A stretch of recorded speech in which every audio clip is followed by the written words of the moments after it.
Thank you again for joining us. My name is Mike Angelo. I am one of the managing partners at Nimble Capital Group. We're going to focus today on cash flow independence and how you get there faster. This is a topic that's near and dear to my heart. It has little to do with the real estate business that we run, but it does tie in, of course. And we're going to just spend some time on that and we're going to get going on that. So let's do it, guys. As other folks roll in, we'll get them caught up. But this recording will be sent out and we'll share that as soon as it gets uploaded and done. So before we jump in, again, I got to read the financial legal disclaimer. Actually, I'm not going to read it. You guys can read it. But this is just purely informational, purely educational.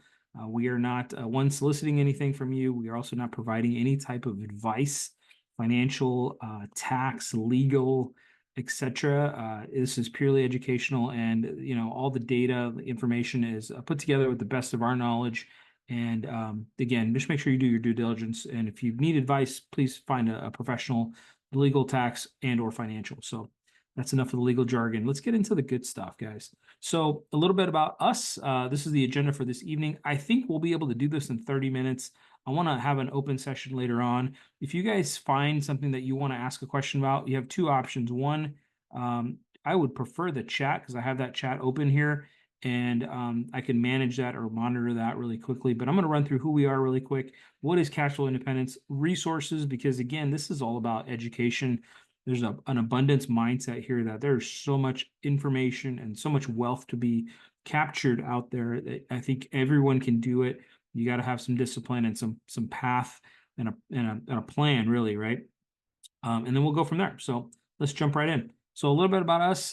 We are Nimble Capital Group. Myself, Mike Angelo, my business partner, Michael Wagman. He literally just got back in the country, so he is jet lagged and not on this call, but he will be on the future webinars that we'll be doing on a monthly basis. We have been in multifamily for the last 5 years. Today, we have a little over 660 apartment units that we oversee across 4 states, a little over 80 million in assets under management. We have value add deals. These are multifamily buildings in the B and C class space, along with some development projects in land, as well as retail development. So we have a little bit of mix, all of course, real estate. I'm also an LP, so I'm a passive investor in 4 deals, about 1,000 units or so. That's how I started my investment journey in the real estate side. And I've been playing a little bit in the stock market, of course, but just really wanted to dive full-time into real estate. And I started that journey about 5 years ago. So went from the passive to the active side. Background has been primarily for myself in construction management. So construction supply management, excuse me. So working with business professionals, working with architects, engineers, contractors, and we were providing goods and services for those folks. And so spent a whole lot of time doing that, ran a large division, about $100 million business division of a large company, and jumped into full-time real estate back in 2019. So that's a little bit about us. This is just a cross-section of some of our portfolio that we currently manage. So again, I mentioned apartments, kind of good to look at them. These are, again, value add multifamily deals from 20 units to 200, really kind of a spectrum across several markets. I'm based here in a little outside of Phoenix, Arizona. We have properties here. We have apartment units in New Mexico, San Antonio, Dallas, Texas, and Tulsa, Oklahoma. You can kind of see some of the opportunities that are out here. We bought most of these deals in the last few years, and all with fixed debt, working to make the improvements and get the cash flow going, working with our investors.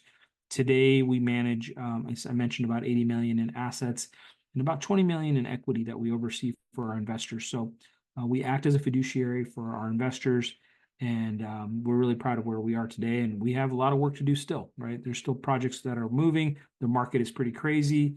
There's good things and bad things happening in the marketplace, and I'm pretty transparent. If you ever want to book a call with us, let's talk about it. I'd love to kind of hear, maybe everyone can just text in or just chat in here. What is your investment experience? Are you a first-time investor? Have you invested in real estate before? Have you invested never before? Do you know, are you looking to invest in real estate and or just, securities and just learning a little bit? So give me a first-time investor, never invested, just 1 and 2. That'd be great. Just everyone just type that in. We got quite a few more people rolling in. Going into, achieving financial independence. This is a fun topic. And I'll tell you, I'm 46, maybe 47 now. I didn't start this journey until about 10 years ago. Yes, I worked in the corporate America world. I did my 401k, but I knew nothing about brokerage accounts.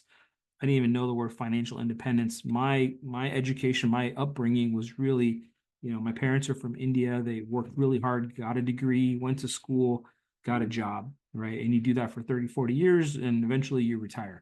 And I was blessed to have great parents and, hard work ethic and education. So I did those things. I went and got educated. I went and got a good job, and I started to build that. But the financial understanding and that relationship with money wasn't very clear. It was, yeah, there's money out there. We have some of it. But, just wealth creation, those thoughts were just never there. It was actually probably a mindset around the opposite of abundance. Like there's just a finite amount of money, right? And the big wealthy people already have it. And if you're working your way up the middle class, you might be stuck in middle class. So these are just, I put a note here. What is your relationship with money? You got to really kind of do some introspective look and think about, your upbringing, your culture around money, the topic of it. Is it positive? Has it been negative? Many times, you hear, no, we can't afford that. And it's something that my parents never said to me, but I've heard it. I've heard other people say it. And over time, if you hear that, you can start to think that, these things are not achievable, right? So when we work with our kids, I have two girls and they're in their preteens and teen years, and so we never really say no, we can't afford that. We say, how can we afford that, right? How can we get that, right? So I don't like to say no. What we like to say and provide guidance, right? And again, raising kids is tough, right? So we do say no, but when it comes to money, we talk about, what are the things we could do with the money we have? How do we achieve some of the things that we want? And I think that's a big thing to think about. So all that influences your future choices. If you had a bad experience with money and you're terrible with it today, you can't fix these things. I'll tell you, in my 20s, I spent money like a sailor, right? We were newly married and we had great income and we just blew our money, right? We were just terrible at it. So it took us some time to learn it. I'm going to show you guys some resources that I personally used. Again, I'm not providing financial advice. That is not what we're doing. We're just showing you the path that I've used. I read this book, Your Money, Your Life, back like 10 years ago. I'll be giving a couple copies away actually today. So I'm going to randomly pick a couple people from the attendees, and I'll send you those two books. I'll grab your email and you can send me your address if you'd like and send you a couple of free books. If you haven't invested before, I think it's really important to think about like, here's a way and just a tool, right? Money is a tool to achieve the things that you want. And, that book I almost forgot about, to be honest with you. So I read that so long ago, really kind of kicked the dust off of it. And then about 5 years ago, I read Rich Dad Poor Dad. That's the book you see to your right, Robert Kiyosaki. This is when I was in transition from my corporate world into the real estate world and really not knowing what I was going to do. And that completely, again, opened my mind again to all the things that are out there and thinking about money differently and how you can make money work for you, right? So we typically trade our time for money. So if I have a 40-hour a week job, I'm going there. They're in exchange paying me for that. But what if I could find a way to earn that same money, if not more, without trading my time? And I think all of us are here to, work hard, but also enjoy our life, right? We only get one life, as far as I know, unless you guys know some other secrets, right? We only get one life, and the opportunity to maximize what you do in that life and the impact you make on that life is really important. And so, finding tools and financial investment opportunities are really key.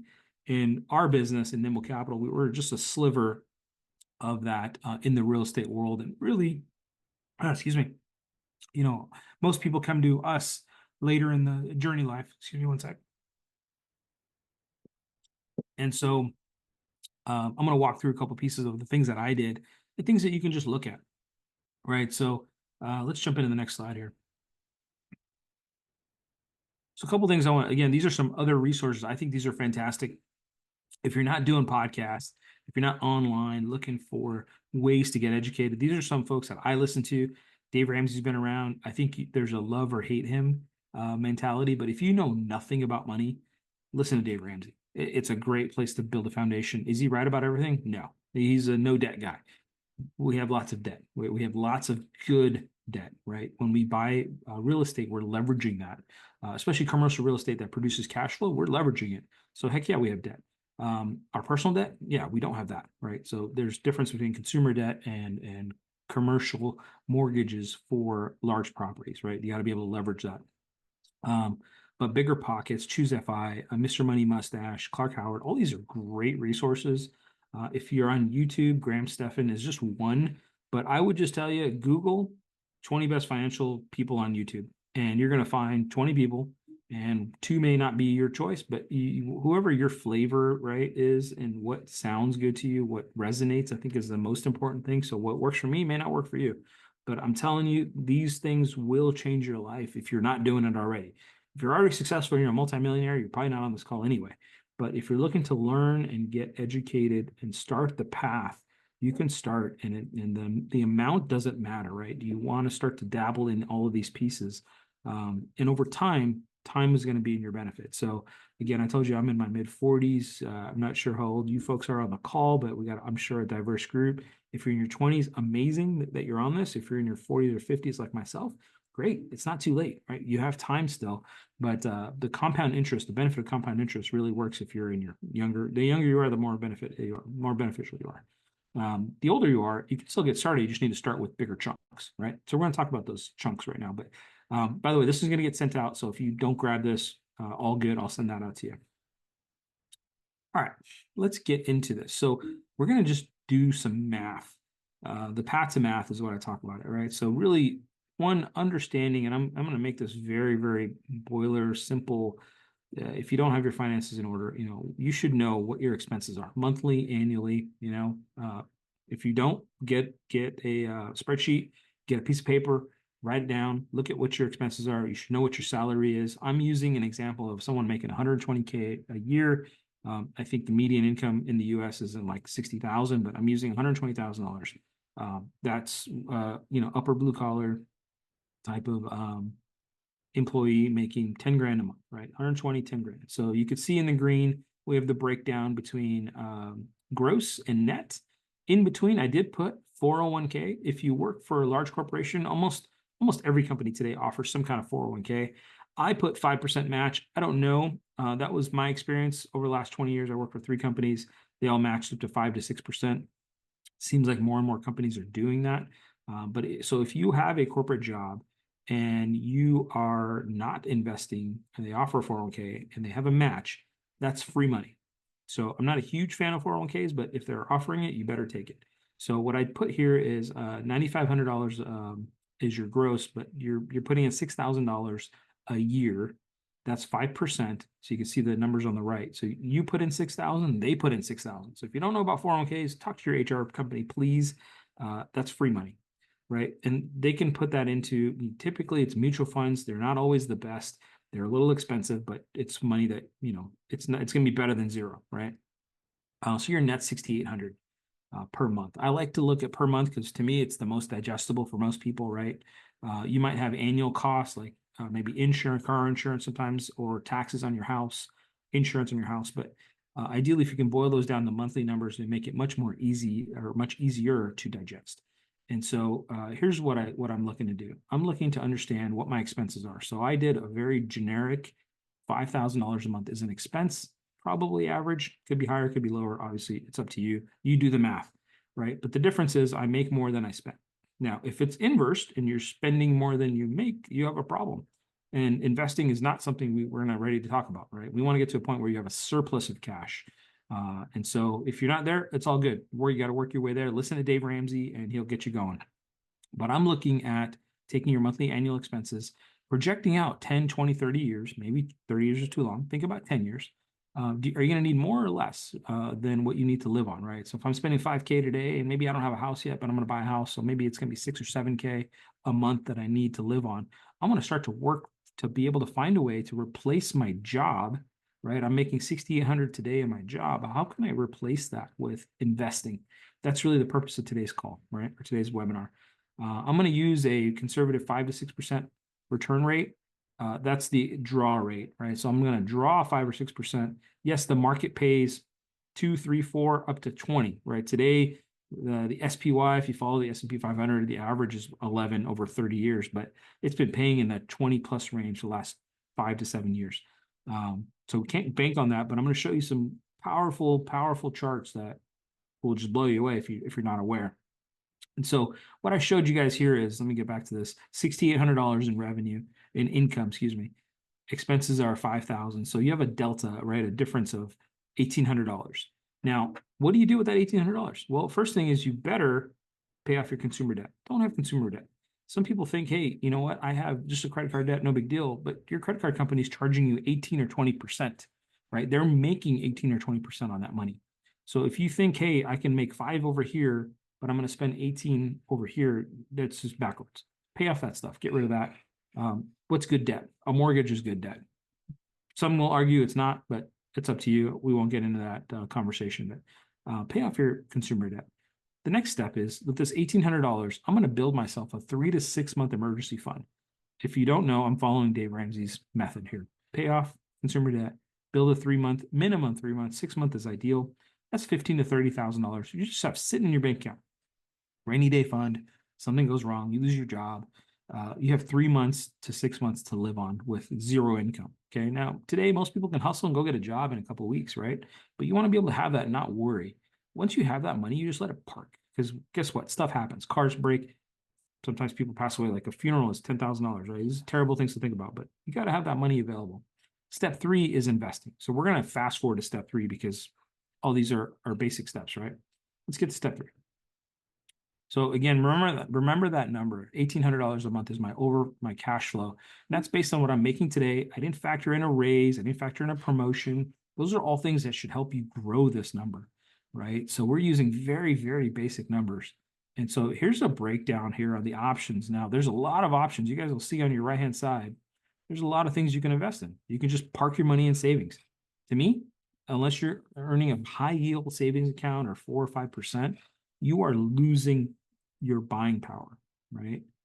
If you haven't been paying attention, inflation has been 10, 20, 13%, 20% on food, right? Forget what the federal government tells you about inflation. It's not 5%. Look at the cost of milk. Look at the cost of the things that really matter. When they do the CPI, Consumer Price Index, those numbers are so out of whack. They're on products that like deodorant or soap. They're on items that don't really matter. You and I we need gas, we need utilities, we need food. Those things are 20 to 30% annualized now for the last couple of years. It's incredible how much those things have gone up. So if your money's just parked in savings, it's losing value.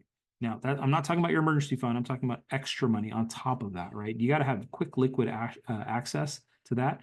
15,000 might seem like a lot, but if that's 3 months of income, that's not so much, right? If it loses some buying power, okay, you can go down and go get it. You can invest that if you wanted to. I left that alone intentionally because I wanted to separate that and create another layer for everybody. So now you have options. Now, my next $1,800 I have left over. Ideally, the first place I'm going to do is I already have my 401k. I already have my savings done.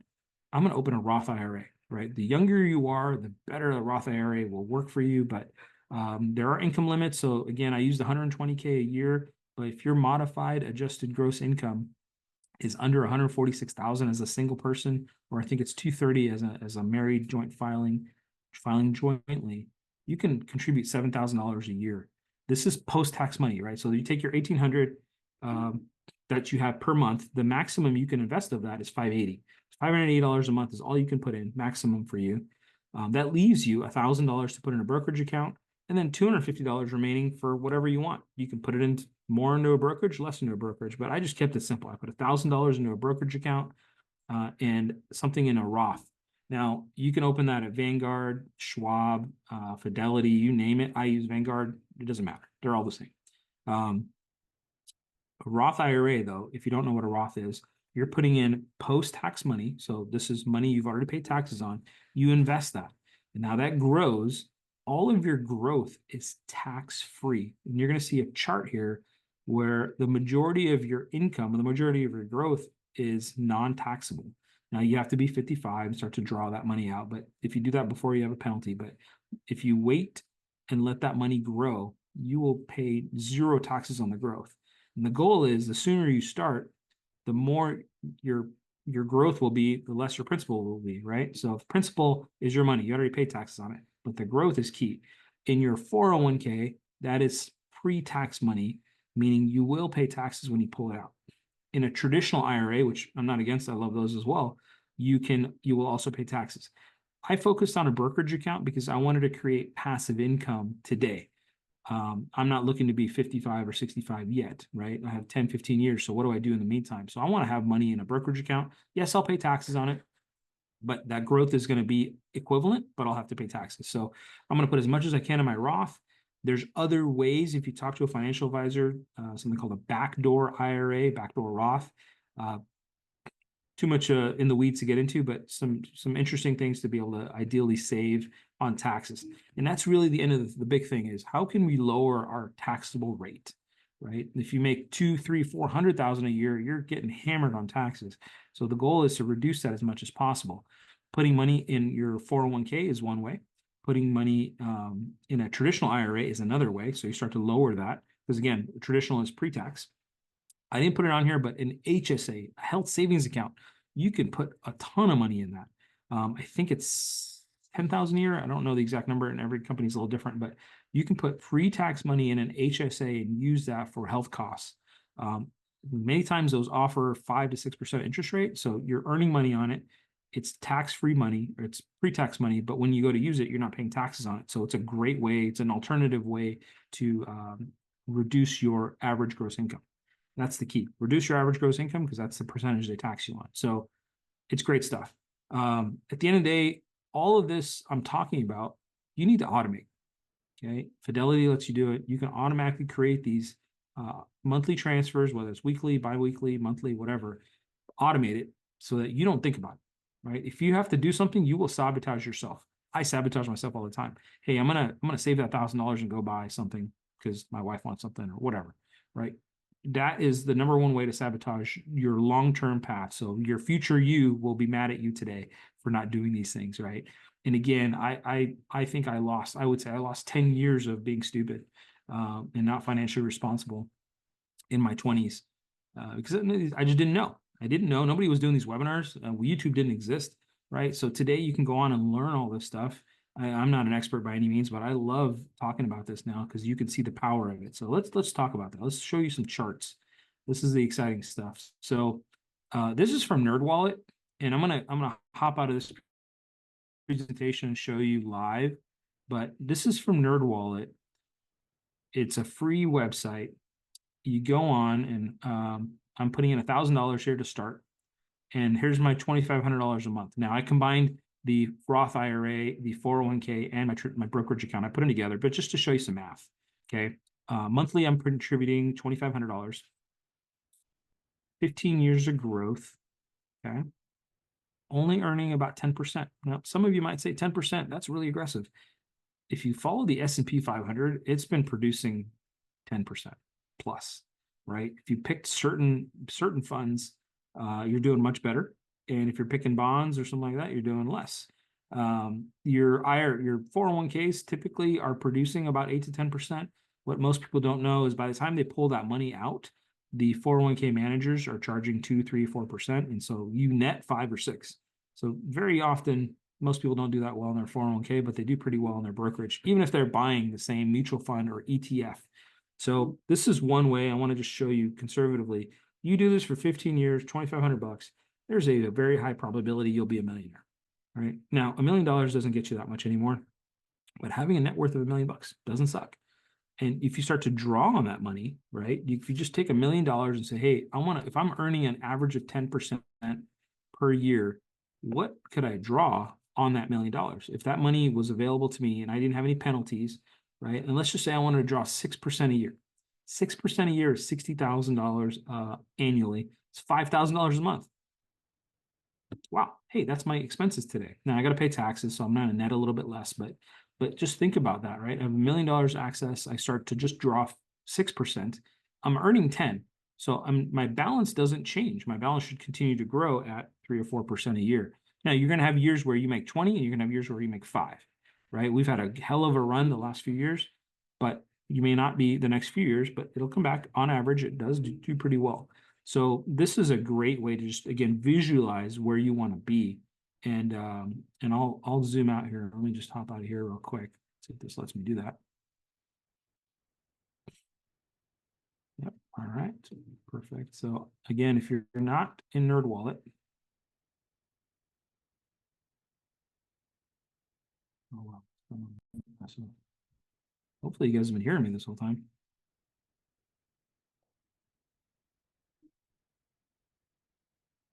All right, here we go. So we have lots of examples here. So, I can do, when you look at real estate deals, for example, I'm using a 100K investment.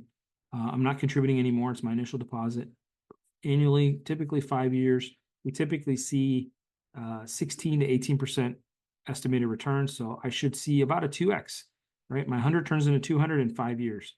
If I do that over 20 years, look at that, 1.9 million, right? Because that's done now 4 times.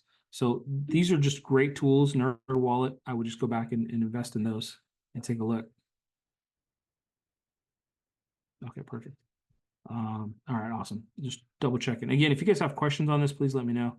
I'm gonna go back to this. So check out Nerd Wallet. It's awesome.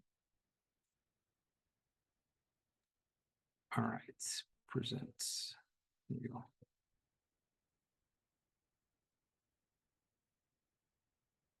Okay.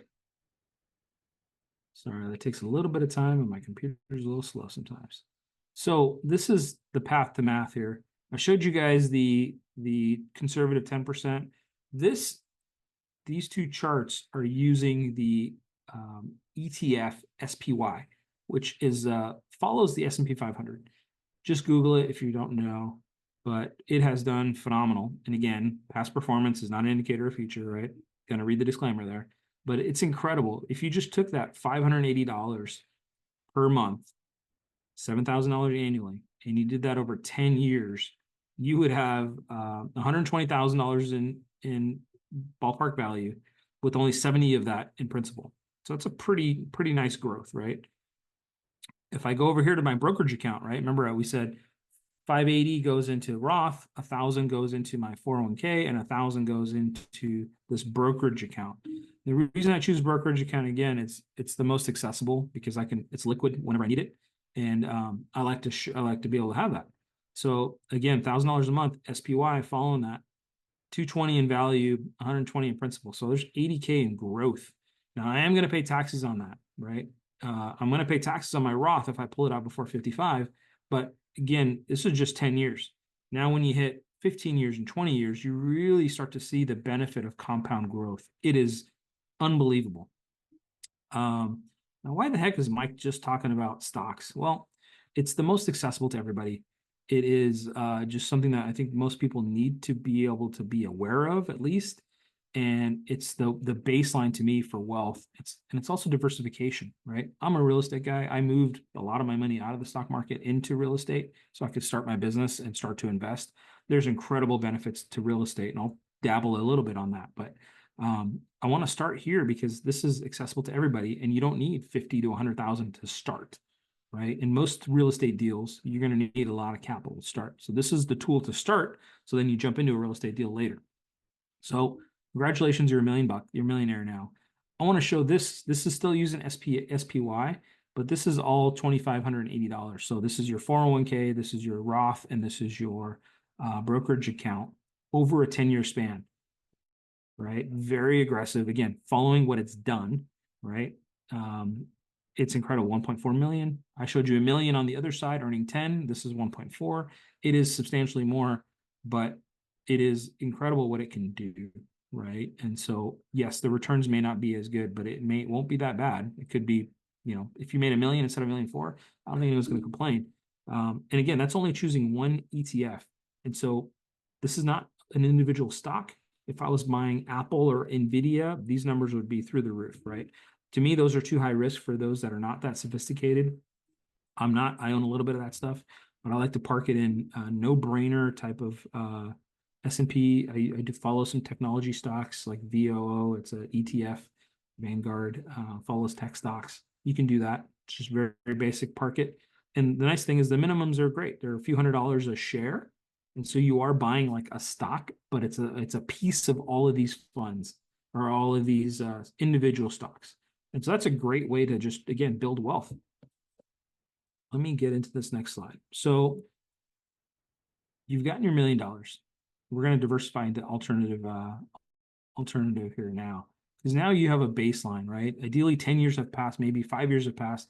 Now, do you have to be a millionaire to invest in real estate? No, no, not at all, right? I don't want that message to be there, but I want to show you, you typically need a bigger chunk of capital to start, right? You need some deals have 10,000, 20,000. Most of them are 50 to 100.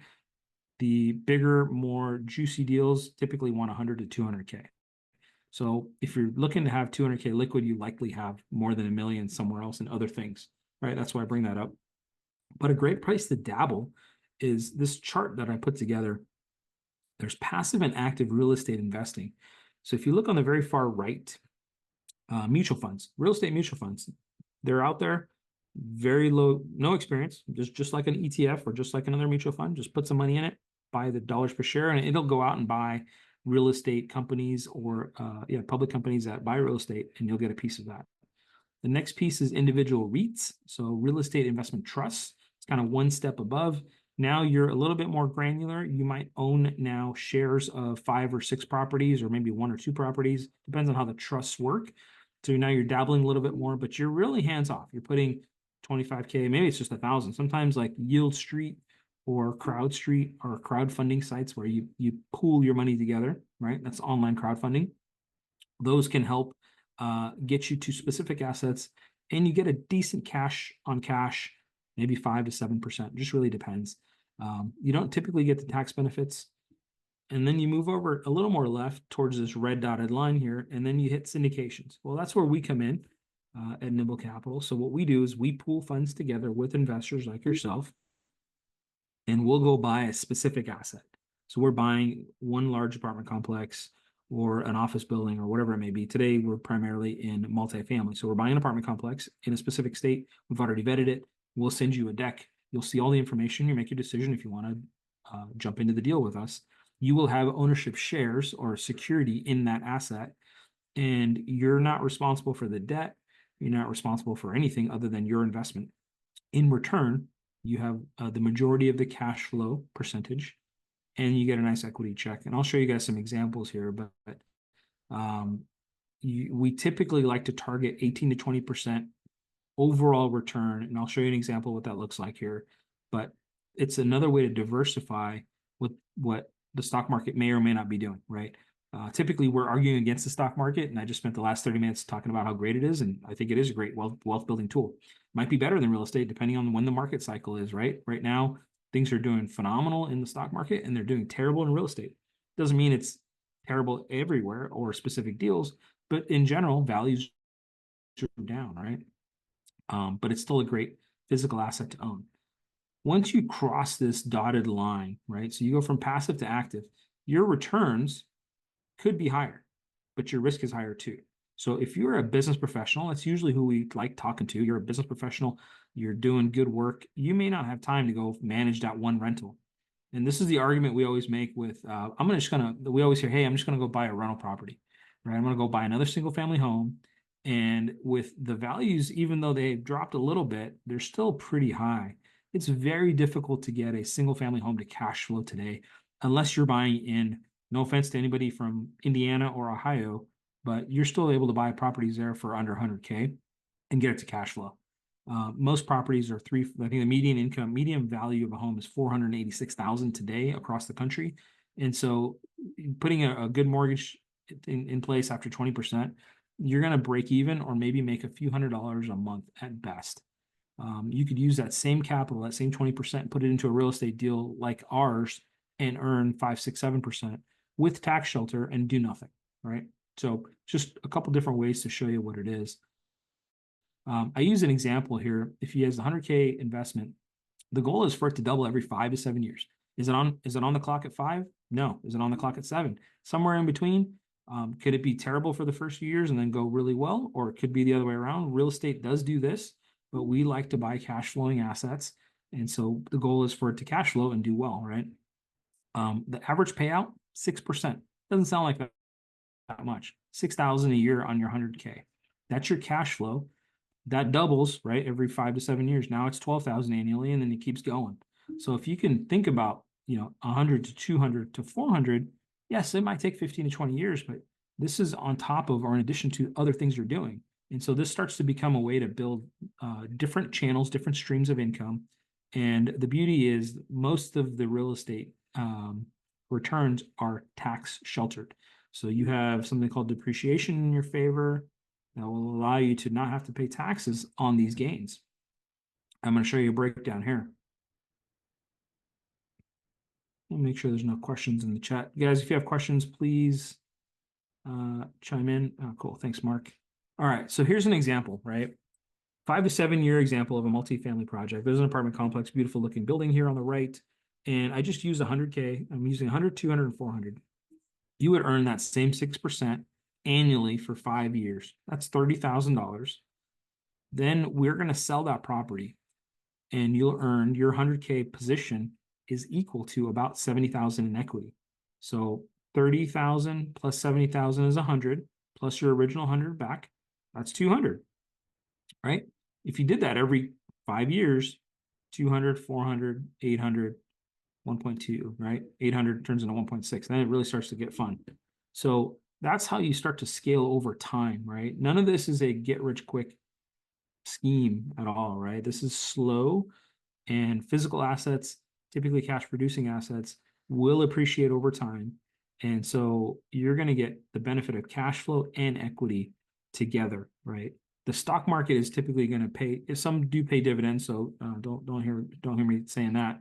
But you're typically going to have to sell, have a taxable event, and then take that cash and do something else, right? Now those might skyrocket. If you bought Nvidia, 5 years ago, you're probably doing pretty well, right? But you'll have a big tax gain. With real estate, when we sell this equity that you see, when we sell, you typically have some depreciation banked, which will allow you to reduce your taxable gain. Depending on the timeline, you might have some recapture, all that kind of good stuff. But in general, we can shelter a lot of your taxes that are due. And so I just showed you guys some examples here, starting with 200, then 400, but at the bottom in bold is a good way to think about it, right? You get to a point, you have 500K invested, maybe across multiple deals, may not be one deal. I would always suggest you diversify. When you start small, right? Typically 25, 50K, 100K is a deal. You start there.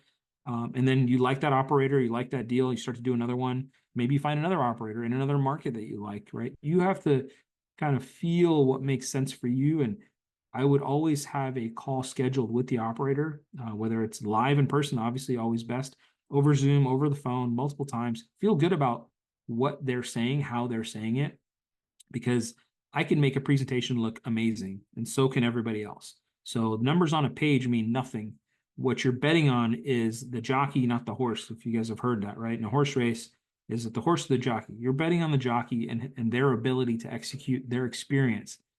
I could tell you the best operators sometimes get in trouble. The best operators sometimes have a tough property, right? The best operators can maybe choose the wrong property management company. There's lots of things that don't go perfectly. In the long run, things will work out, right? But those are questions to ask as a new investor. And if you guys go on our website, by the way, nimblecapitalgroup.com, there's a great FAQ section. Lots of questions to ask as a first-time investor. We also have a book you can download, things, I think we called it Things I Wish I'd Known as a first-time investor. I didn't know these things, right? So we wrote a book about it.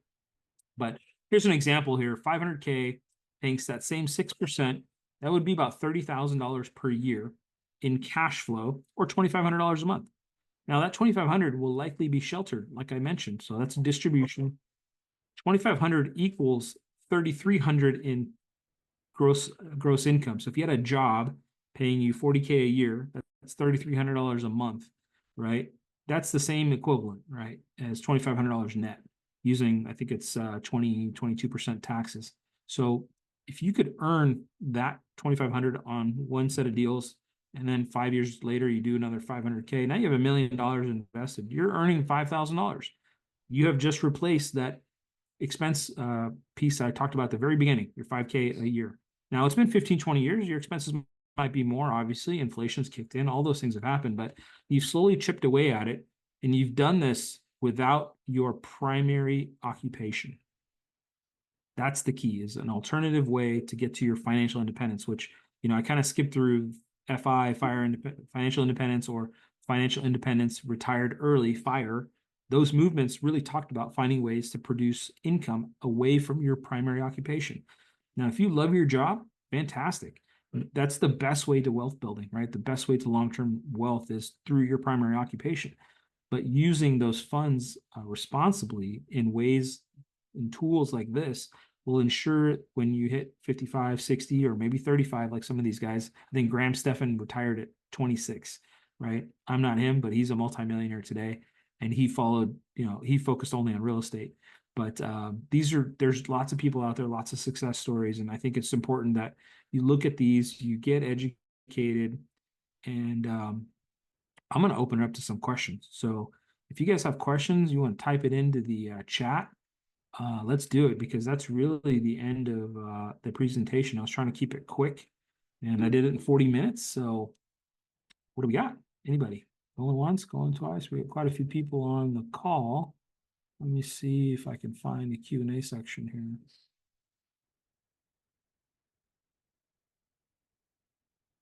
Q&A.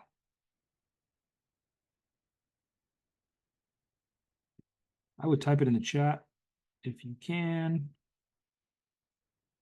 Your questions here. Here's some questions. Do I invest in a property or a pool of funds? Great question. Thank you for that. So it depends. Depending on the operator, if you were talking about us, Nimble Capital, we invest, and you would invest with us in a specific property. So we typically only invest in a single asset. It's a single asset entity that we create. And so it's an LLC company that we create, but that buys one property only. So not a pool. What I mentioned previously as a REIT or an investment trust, those are typically 3, 4, 5 properties, sometimes combined together. Great question. Okay, here we go. Jake, you asked, can you talk a little bit about tax shelter a little bit more? How are distributions taxed? Great question. First disclaimer, Jake, I'm not a CPA, but what we found is when you buy a real estate deal, usually the first year we do something called a cost segregation study. That essentially accelerates a bunch of depreciation that we can take on that property. We give that to you, so it flows through us to you, and it's pro rata based on your investment. Example, last year in 2020, actually this year, 2024, we have an investment offering right now where you're going to get about 30% shelter. So if you put 100K in, you would have a $30,000 K1 tax form that you would use for 2024 taxes. Where can I use a negative $30,000 shelter? Well, let's say you sold a home, or you sold another investment property in real estate, it's got to be like for like, that shelter could be used against it. So maybe you had a $20,000 gain, you have a negative 30K banked. Now you don't have to pay taxes on that 20. Or maybe it's 50K gain and you have, again, negative 30,000, you only pay taxes on 20. So that's how those are worked. Now, if you don't use that depreciation that year, it just stays with you. It ties to your EIN or your social security number. Eventually, when we sell it, you start to be able to use that. You can also use that, depending on how your CPA does your taxes, all the distributions we send you every year, again, $6,000, you start to chip away at that depreciation number. So if there's 30K in the bank and I send you 6 this year, well, now you have 24 left. Next year, take another 6 out, right? And so that keeps the shelter, that uses the shelter so you don't have to pay taxes on that. Our CPA is very adamant that distributions don't pay taxes, like a dividend. I don't know exactly how he does that, but again, it's letter of the law, he follows it. But there's ways to show that cash distributions cannot be taxed or shouldn't be taxed. So that's a whole nother webinar, Jake, but thank you for asking that. I'm going to send you a book, and Satindra, I'm going to send you a book as well. So make sure we get your email. I'll look up your email here when you're registered, but what other questions do we have? All right. Thank you, everyone, for attending and your engagement. We will send a recording out to you. And if you have anything you want to reach out to me, please do so. Let me share my screen again real quick. Here's our contact information. So info@Nimble Capital Group, cell phone numbers there, and our Instagram is there as well. So looking forward to connecting with you, and thank you again for your participation. Have a good night.